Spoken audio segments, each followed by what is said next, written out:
Surtout connu en tant que philosophe, Nietzsche est aussi un compositeur.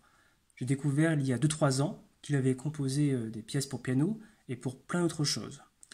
Extrait de Heldenklage.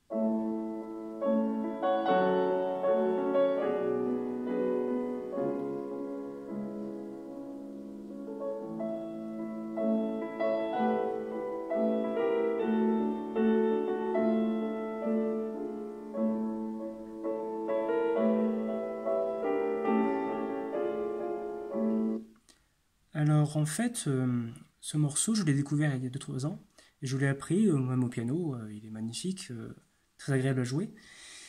Comment dire? Ah oui, voilà, c'est ça. Nietzsche s'inscrit clairement dans le romantisme. C'est un romantique. C'est assez évident après avoir écouté Heldenklage. D'autant plus que Nietzsche a été influencé par Wagner, avec qui il a été ami, même s'ils se sont embrouillés par la suite.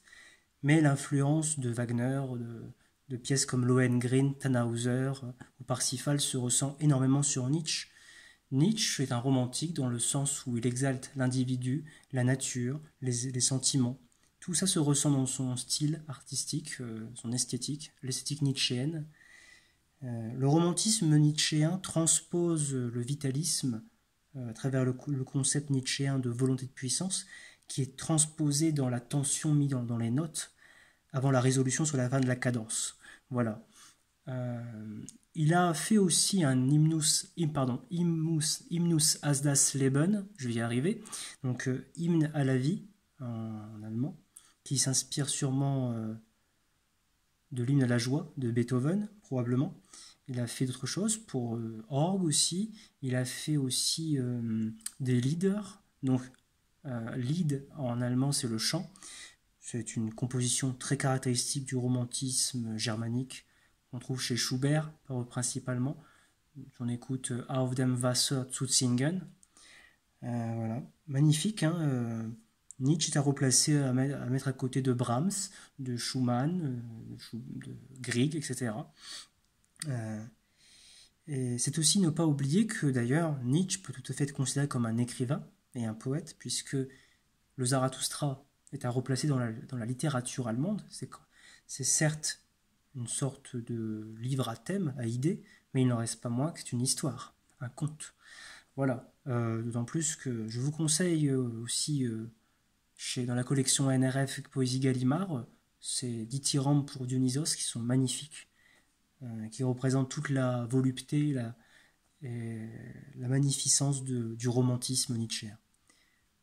Cet éloge de Nietzsche, il est purement artistique, il va de soi que Enfin, il va de soi.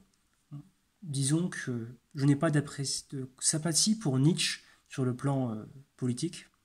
Il faut même dire que je le déteste globalement, j'en parlerai dans d'autres vidéos sur ce plan-là. Mais en tant que philosophe, il est important à critiquer et même à étudier. J'apprécie son athéisme, mais à part ça, je n'ai pas beaucoup de sympathie pour ce moustachu. Je reparlerai du rapport Marx-Nietzsche dans d'autres vidéos notamment.